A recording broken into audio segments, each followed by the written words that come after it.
P27 Podcast. We challenge the teachings of our parents' faith to discover our own, while tackling controversial topics and discussing how the Bible relates to today's culture. Raw, unscripted, uncensored. Is your mic on? I think so. Thank you for peeking it. You're welcome. So what's up, guys? My name is Sean David, and this is the first pilot episode vision casting extravaganza blowout for P27. And you're probably wondering, what the hell is this P27? Well, Sean's going to tell you. I have no idea, actually. As soon as Sean figures it out, Sean is going to tell you. Figure that out. What this thing is. So that's Sal. Some random dude you're just hearing. I'm the better looking one of the two of us, but you can't really tell because it's just audio. But as soon as we get to, we're big time and vlogging. We hook up video, you're going to be like, oh yeah, that's Sal. That's vlogging. Sal. He's definitely the better looking one. I like to say vlogging. As soon as we vlog, that sounds so cool. Disgusting. Hip. All the youngsters love it. I'm going to go vlog now. Sorry, Mom. I'm vlogging. Can you, totes get out my room? Yeah. So anyway, you're probably wondering, what the hell is P27? Pioneer 27. What is it? So me and Sal are going to kind of, have a little conversation about it. Just off the old stiff red cuff. So yeah, speaking of stiff red cuff, I don't know if anybody had seen the Trump-Hillary SNL skits. Alec Baldwin, spot on, I doubt Donald Trump is listening to this podcast right now, but if he so happens to, dude. Well, he can't be because we're just now recording it. So. Yeah, but if he's listening to it as people, resubscribe. I got you. I just had to correct. But spot on, man. Alec Baldwin was spot on. It was great.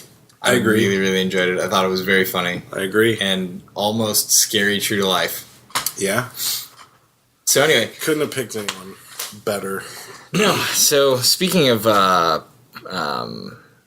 awesome things, let's talk about this awesome podcast that is Pioneer 27. Really fucking awesome. It is. It is. And for those of you guys who are oh my gosh, did he just say the F word? You have to understand that the idea for Pioneer 27 or P27, as is on all the marketing materials. P27 is to cultivate real conversations around life and faith and what we believe. And we're going to be real. We're going to be raw. We're going to be who we are. And we're going to invite people on the podcast who are going to have opinions about topics about faith and about church and about life. And the goal is just to be real. The goal is to have honest conversations, the kind of conversations you have with your friends around the coffee table or at the bar or whatever it might be. Those are the kind of conversations that we want to have here. And that's the kind of atmosphere that I feel like we want to cultivate. Yeah, it's the stuff you can't say from a pulpit. But exactly. Probably should say. But you don't, and the stuff you probably want to say, but you just don't. You just bite your tongue. We're going to say it, and we're going to say it for you, and maybe even with you. Yeah. So, how did this whole thing get started, though? Pioneer 27, you guys got to understand, this is a big deal for Sean here, because this has been a long, long, long road. It's been a journey. It has. Pioneer 27 was not originally a podcast that was cultivating real conversations about life and faith. Nothing to do with a podcast. No. At all. So what was it? So how did this... Actually, I wasn't even listening to podcasts back in the day, as it were. So honestly, Pioneer 27 kind of totally originated back when Sal and I... So Sal used to... why don't you say it? Because I'm going to butcher it. About what I used to do? Yeah, Gen X? So I used to... quick little blurb. That feels like 2 lifetimes ago, but... it was, literally. Yeah, it was a long time ago. But, so I used to lead a leadership training and discipleship program for young adults, students right out of high school and college. And it was a residential program, and basically what we did was we tried to do our best to equip people to do ministry in a church setting. And we were really focused on the arts and things like that. And Sean was a drummer. He was our drummer for like 3 years, and like went through the program. And like when he became a part of the program, and we had this like instant connection. I feel like we just we became friends pretty quick. And then and talked a lot about ministry and a lot about the church and a lot about developing people and developing leaders. Like that was a big focus of ours back then. And still is today, honestly, still bleeds into like everything else that we do, that we do today, including this podcast and a couple of other ones that we're doing. Yeah. So that kind of frames where I'm going. But basically we would travel around and go to conferences and youth events and, minister under bridges and, like a lot of different things across pretty much the entire United States. And so I started getting into graphic design, actually, and really enjoyed it, really loved it. And so because of that, we would go to these churches, and like I would say about 97.8% of them had horrible graphics. I would say that's media. That's being generous. Yeah, it was probably like 100%. But I mean, it was shitty, honestly. It's just what it was. And to me, like, I'm getting into graphic design and visual things. And I mean, I'm in this discipleship program for the arts and how to be artistic and use that for, the kingdom and have that be a part of your ministry. And it was just interesting that we would go to all these different places, and no matter where we went in the United States, there was just shitty material. And it really kind of like didn't make sense to me because I mean, we're the church, like we're God's people, we're grafted in, like we are the people who like should be favored and should have nice things. I mean, God himself is like the ultimate creator, So why is it when you walk into a church, it's not appealing at all to anyone unless you're like 70 and you don't really care? So it really was kind of like, man, something needs to happen. And like, I have a gift that I feel like God gave me, so I'm going to use it. So Pioneer 27 actually started to be a free resource for churches and ministries for sermon backgrounds and titles and logos, and we were talking about video at the time, and just really good content that was like, wow, there's no way that came out of a church. Yeah, it did. And it should. So anyway, I just couldn't believe that was a thing, and I wanted to change it and use, again, the gifts that God gave me to help that. So I wanted to create an online resource at the time to be a place where people could come, kind of like, do you remember Sermon Spice? Oh, yeah. Like, they were really good at it. However, you had to pay for most of it. So, like, I wanted it to be free because this was like a ministry thing. Like, I have this gift that God gave me freely. I'm kind of want to use it and, not charge anyone. And it's something I was passionate about, so why not? And I also just felt super led to do it. So I started to, and then life kind of took me down a different path. And I realized the free thing was a little challenging. So that kind of, honestly, I don't want to say died, but I mean, there was like Creation Swap.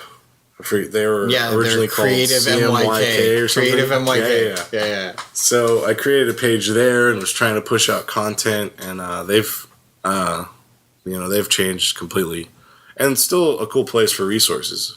Honestly, though, I feel like church resources have changed since then, which is awesome.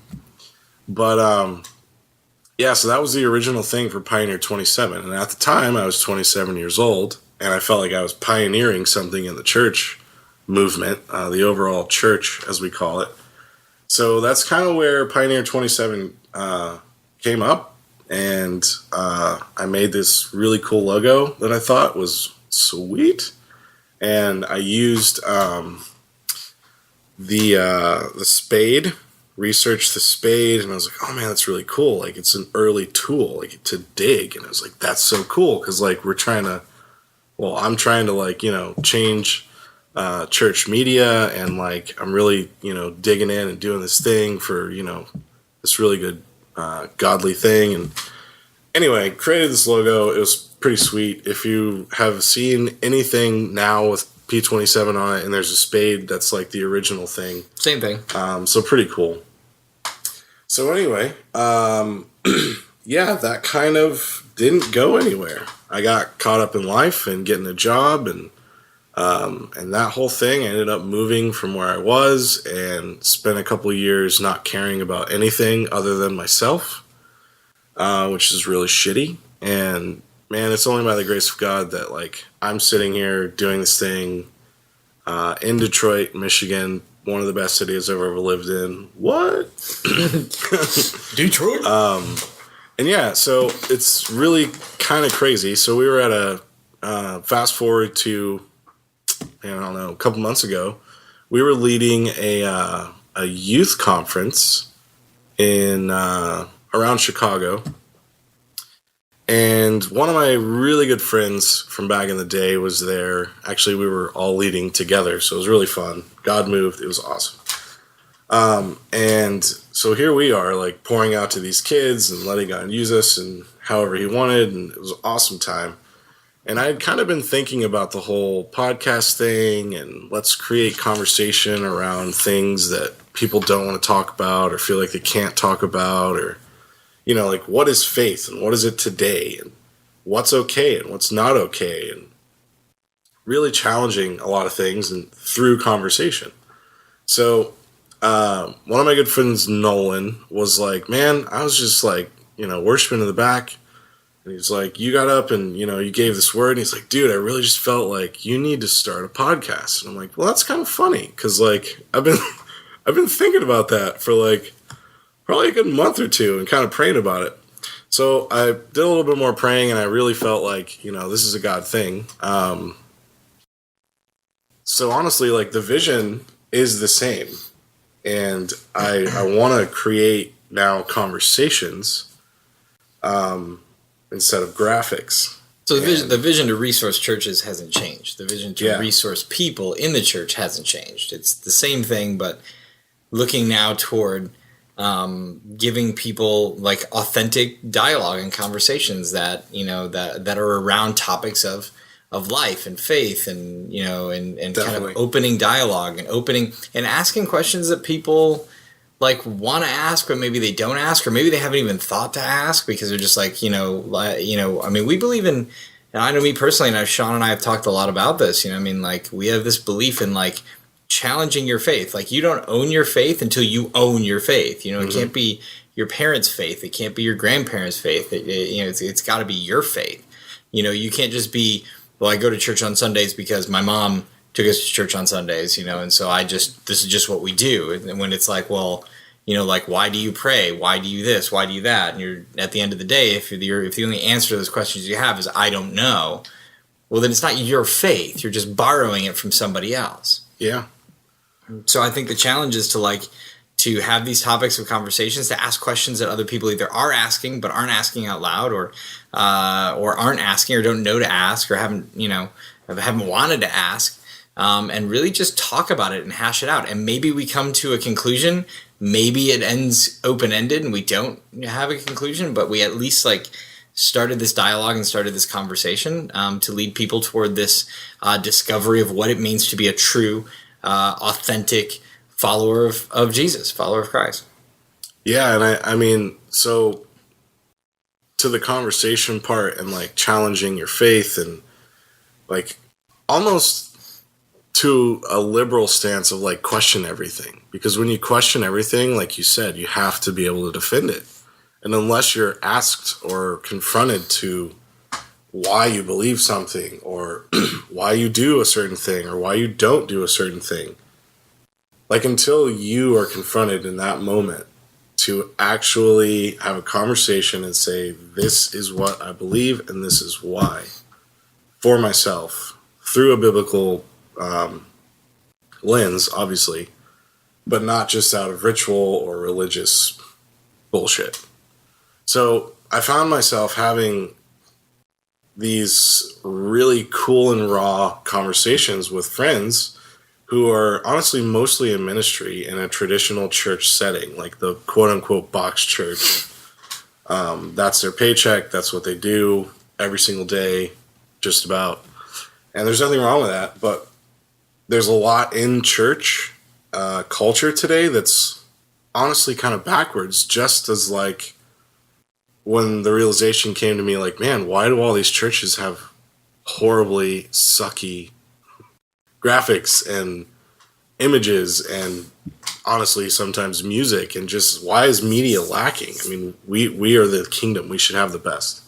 So finding that same thing in conversations, then it's like, man, this stuff needs to be heard. Like, you can't tell me that we're the only 3 or 4 or 7 or 20 people talking about this in the church community, you know? So that's kind of holistically the idea and the vision behind P27, is to cultivate that conversation that challenges your upbringing and your faith so that we can actually come to a biblical realization of what Jesus actually is teaching. And that doesn't mean that everything we believe or have been taught is wrong, but it also doesn't mean everything we believe and been taught is right. So we really want to just cultivate that the conversation. And the conversations we want to have, I mean, trendy topics, stuff in Christianity, stuff in the world. We're not just living in a church, we live in this world. So how do we combat those topics or deal with them from a biblical standpoint? And let's talk about it. Let's be real.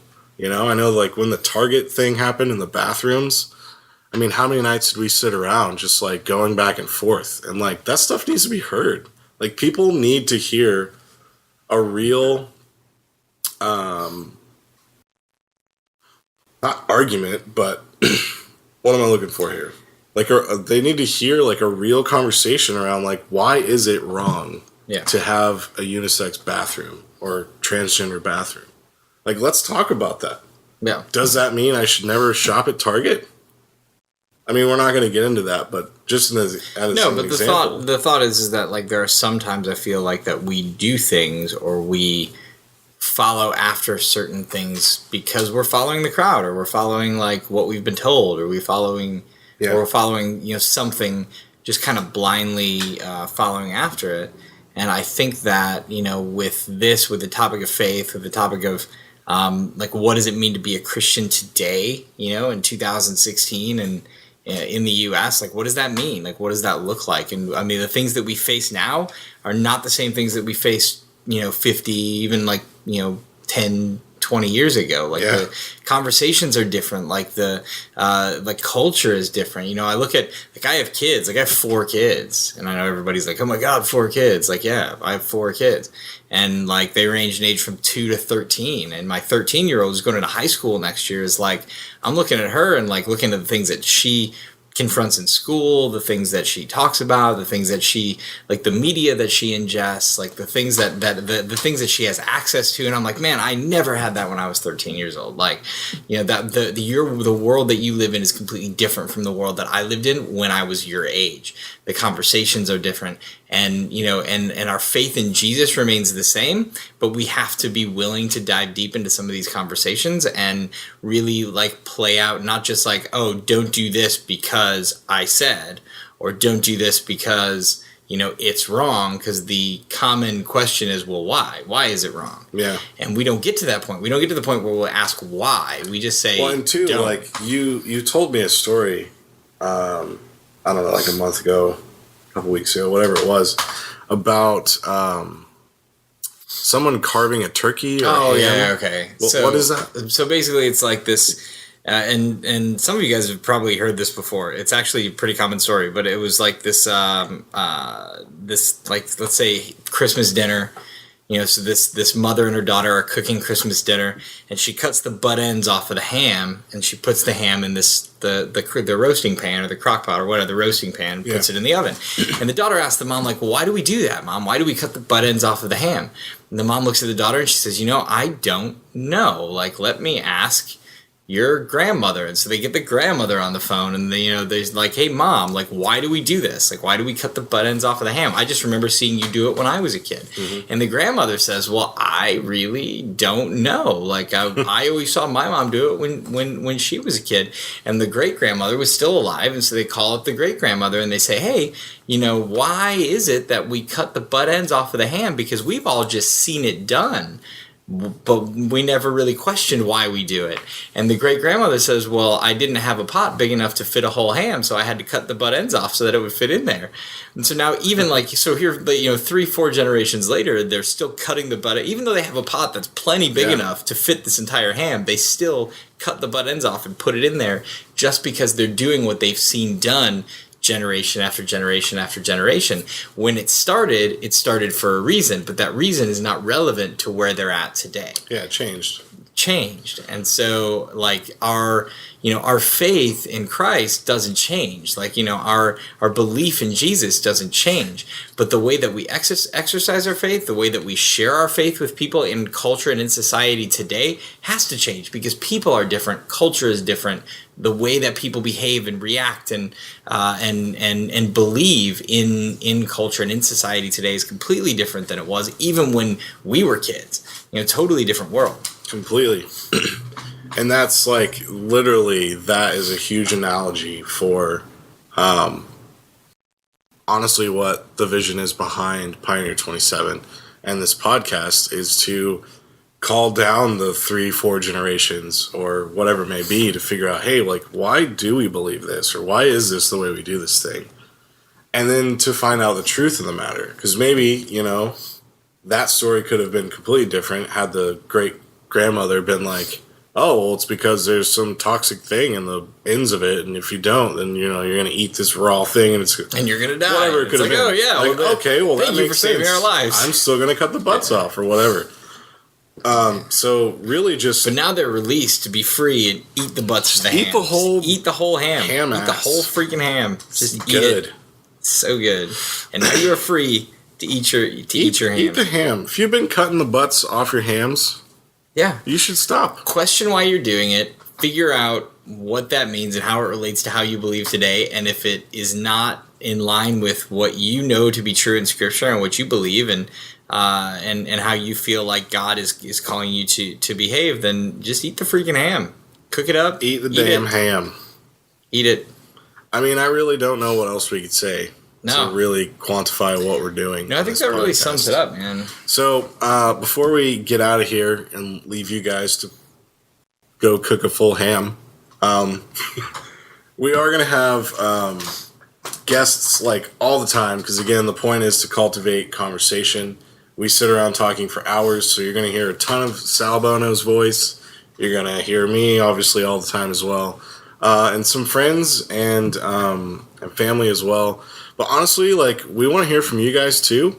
We have a Facebook page. We have a Twitter account. We are on YouTube and on Soundcloud. We're working on the iTunes thing, so that's coming. But definitely check us out everywhere that you possibly can check us out and get involved in the conversation. We want to, like, not just have this selfish conversation between a couple people, but open it up to everyone who's struggling and like, hey, why do we cut off the butt ham? Yeah, I think that's going to be key. A conversation is going to be key to this, and really, like, opening up that dialogue. This is a safe place to ask questions that you're thinking that you're like, man, I don't know if I should even ask that. Ask it. Like, this is a great place to open up that dialogue. If it's a dumb question, we just won't answer you. Like, we're just hey, that was a dumb question. No, but like, seriously, this is a great place to be able to open up that dialogue. and just try to ignite that, to spark some conversation that really helps to get your question answered, or answer a friend's question, or whatever the case might be. And that can only happen if you get involved. It can only happen if you hit us up on Facebook, on Twitter. Eventually when we launch a website and all of that stuff, if you hit us up online, that's the greatest place to be able to interact with what we're already talking about and spark future conversation. Yeah, so definitely check us out. Facebook is P27 Podcast. Same thing on Soundcloud, and Twitter handle is P27 Podcast, because they wouldn't allow me to put Pioneer in the whole thing. Douchebags, whatever. Anyway, that was a good first episode, Sal. I just want to give you a high five. High five. For being on it with me. We may high five at the end of every episode. I don't think that's going to be a thing. It could be a thing. I don't think it will be. You don't know. I don't know. You don't know. I like that you're challenging me. I am challenging you. Yes. Eat the ham, Sean. Eat the ham. Eat the ham. I love ham. I know. We're going to go eat some ham. And that didn't sound gay at all. All right, guys. Thanks for listening. Follow us. Chat us up. We'll see ya.